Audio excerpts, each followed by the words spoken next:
Hi guys welcome golden ব্লগাৰলৈ আপোনালোকক আকৌ স্বাগতম কৰিলোঁ। আকৌ এটা নতুন ভিডিঅ'লৈ আপোনালোকৰ মাজত আহি উপস্থিত হ'লোঁ।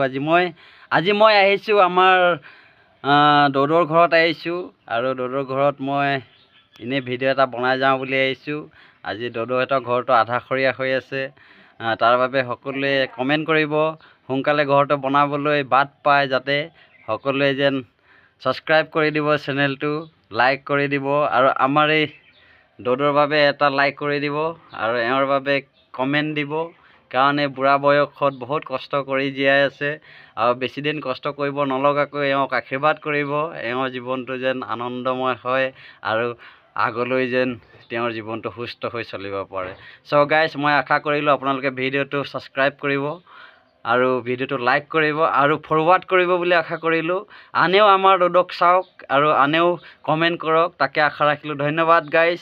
আকৌ আমি আপোনালোকৰ মাজলৈ নতুন এটা ভিডিঅ' লৈ আকৌ উপস্থিত হ'ম। চেনেলটো ছাবস্ক্ৰাইব কৰি দিব, লাইক কৰি দিব, তাকে আশা কৰিলোঁ। ধন্যবাদ।